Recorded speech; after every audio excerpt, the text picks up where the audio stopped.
जयपुर में जिस तरह से राजपूत करनी सेना के अध्यक्ष को गोली मारकर मौत की नींद सुला दिया गया है, वो तरीका अपने आप में हैरान करने वाला है।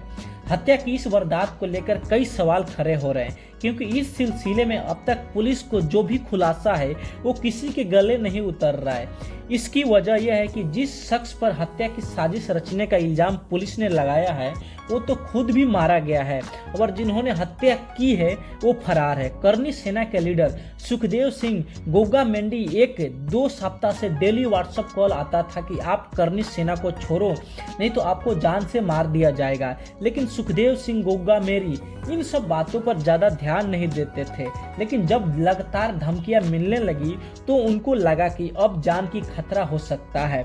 तब उन्होंने पुलिस में अपने खिलाफ FIR दर्ज करवाई, जबकि जिस नंबर से व्हाट्सएप कॉल आता था तो दिया, फिर भी पुलिस ने इस मैटर को हल्के में लेकर कुछ ज्यादा छानबीन न करके नजरअंदाज कर दिया।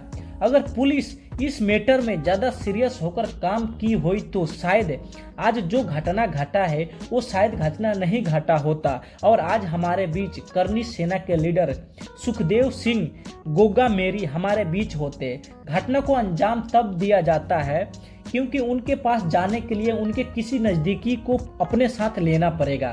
तब इन शूटरों ने नवीन शेखावत से मुलाकात किया और बोला कि आप मुझे सुखदेव सिंह के घर चलिए, उनको शादी का कार्ड देना है। तो उन दोनों को लेकर सुखदेव सिंह के घर पर आ जाते हैं।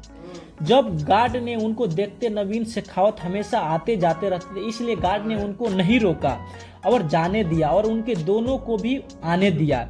राजपूत करनी सेना के अध्यक्ष सुखदेव सिंह गोगा मेरी कुछ लोगों के साथ अपने दफ्तर में बैठे हुए थे। CCTV की तस्वीर को देखकर साफ था कि वहां कोई भी गर्मा गर्मी या गुस्से वाली बात नहीं थी।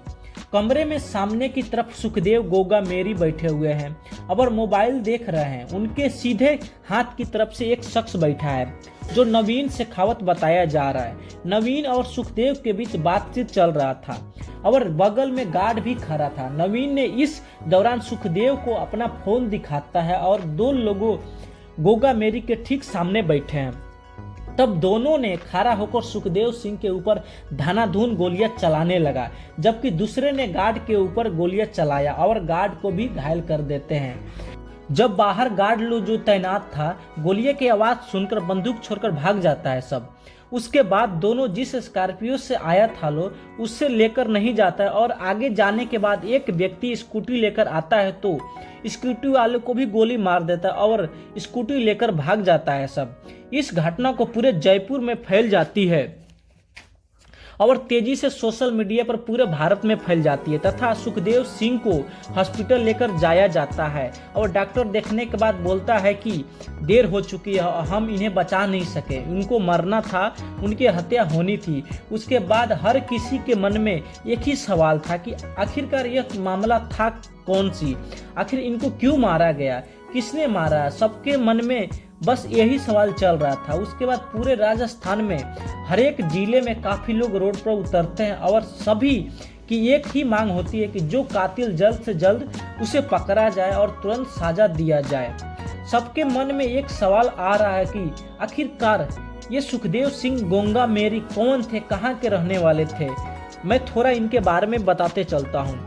राजस्थान के झुंझुनू जिले के गांव धमरोआ में रहने वाले सुखदेव सिंह शेखावत, या हालांकि उनको सुखदेव सिंह गोगा मेरी नाम से जाना जाता था, पिछले कई वर्षों से हनुमानगढ़ जिले में स्थित गोगा मेरी रह रहे हैं।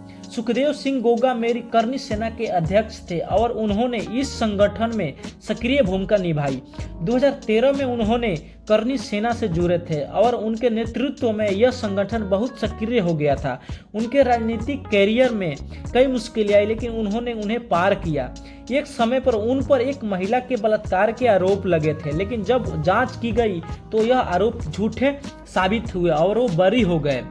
2018 में सुखदेव सिंह गोगा मेरी के नेतृत्व में करनी सेना ने फिल्म पद्मावती के खिलाफ तोड़फोड़ की। इस फिल्म के विरुद्ध में करनी सेना के करीब 2000 लोगों ने अहमदाबाद के मॉल्स में तोड़फाड़ की और गाड़ियों को बीच रास्ते में फूंक डाला।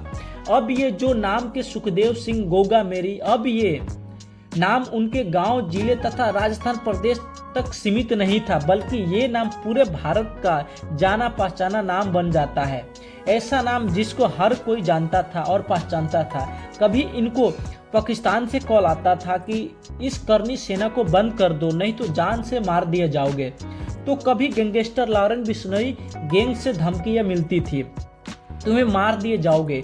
पंजाब के भटिंडा जेल में रहने के दौरान एक लॉरेंस के गुर्गा होता है, संपत नेहरा, उन्होंने मरवाने का प्लान बनाया था। AK-47 को इंतजाम कर दो और इसे सुखदेव सिंह गोंगा मेरी थे, इनकी हत्या कर दो, ऐसी जान प्लान तैयारी चल रही थी।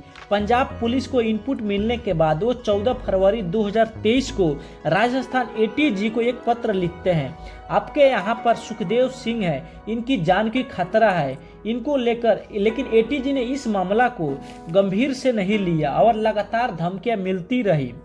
और जयपुर पुलिस के पास जाते हैं, मुझे जान की खतरा है और सुरक्षा की जरूरत है, लेकिन किसी ने सुनवाई नहीं की। लेकिन जब सुनवाई नहीं होती है तब 5 दिसंबर 2023 को जब ये अपने दफ्तर में बैठे हुए थे, दोपहर को 3 लोग आते हैं, जिनमें एक व्यक्ति को पहले से जानते थे लेकिन 2 को नहीं जानते थे, और जैसे ही उनके पास आते ताबड़तोड़ फायरिंग करना शुरू कर देते हैं। इनकी भी हत्या कर देते हैं, जिस व्यक्ति के साथ आए थे उनकी भी हत्या कर देते हैं। जो उनकी सुरक्षा गार्ड होता है वो गंभीर रूप से घायल है, जिसका अभी उपचार चल रहा है। और जैसे ही ये मामला पता चलता है कि कातिल कौन है और कातिलों का नाम शामिल आता है, इसी बीच में फेसबुक पर रोहित गोदरा कपूरी नाम से संदेश दिया जाता है कि इस हत्या को कराने के लिए हम जिम्मेदार हैं, यानी गोल्डी बरार और दूसरा साथी लॉरेंस बिश्नोई, इनका पूरा गैंग जिम्मेदारी हो जाता है। इससे कितनी सच्चाई है ये तो पुलिस छानबीन और अपने तरीके से पूछताछ करेगी तब पता चलेगा।